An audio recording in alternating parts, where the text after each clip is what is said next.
I'm going to talk about being single in these trying times of Corona, and it's not fun. I live by myself, so basically, I'm only going to have real human contact in like what seems like a year. My doctor said it's not a problem, it's not detrimental to your mental health at all, but also here's the suicide hotline.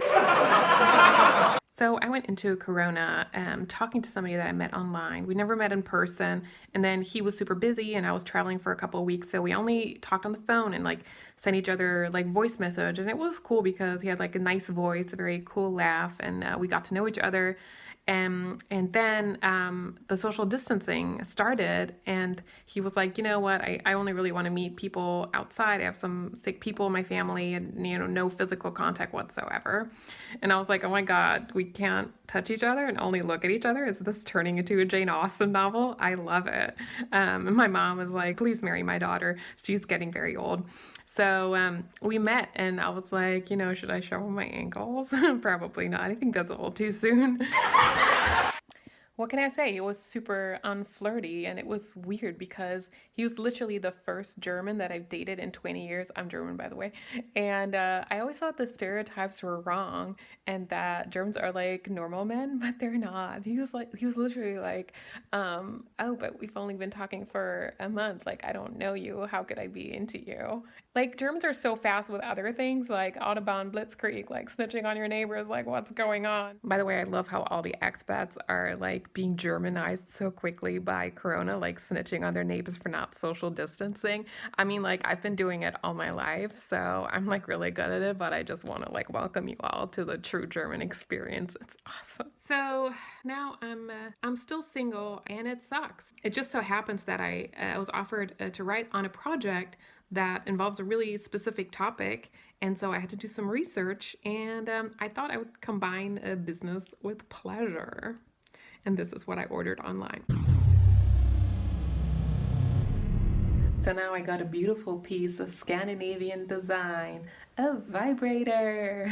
Vibrators don't even look like penises anymore. Nobody told me this one in German was sold as a clitoris Saugschale. The translation is clitoris sucking bowl. Oh my God, we are sexy people. I know what you're thinking. You're like, are you gonna write it off on taxes? Hell yeah, I will. It's gonna be hard work. Are you gonna do in-depth research?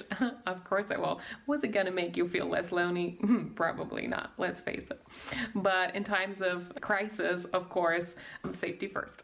Happy birthday to me. Happy birthday, dear Freddie.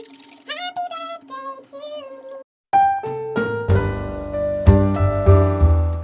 Now I know what you're thinking. You're like, so did you try it out? And yeah, to be honest, I cleared a very busy schedule. I just had a little time on my hands, and the only problem was that I wasn't like super horny because it was, I don't know, it was, it was for work.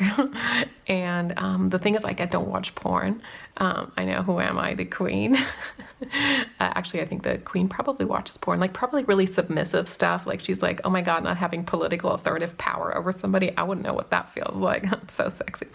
No, I really don't watch porn. I don't know, it was just like a very Christian upbringing has effectively brainwashed me until today.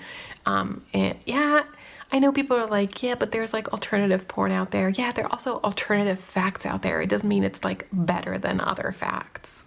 Yeah, so no porn. And so I had to think of other options how I would like get into the mood. And in order to do that, I conjured up memories of a really toxic ex-boyfriend, the one that like rejects you 7 times and calls you mentally ill, but then afterwards wants to be friends with you just to fuck with your brain. That one, oh my God, so hot. So what's my feedback? The first thing that I was a little afraid of, it was like I live really wall to wall with my neighbor, and I was a little self-conscious about the noise, the so I just hope that he thought I was maybe like mowing the lawn or something. Wouldn't it be good if there was like a vibrator who also like mowed your front lawn, if you know what I mean? The second thing is like what I really enjoy is that there's like no pressure to come quickly because there's like not a partner that you have to be concerned for that like their tongue or their jaw is going to get really tired. So you can just take like so many amounts of time. You can just like have all these demands like faster, slower, go up, to go down, do fun patterns, but you don't have to be scared of, damaging somebody's self-esteem because they're not doing it right because a machine has no feelings. Oh my God. I love machines, but I also love men, but you know what I mean.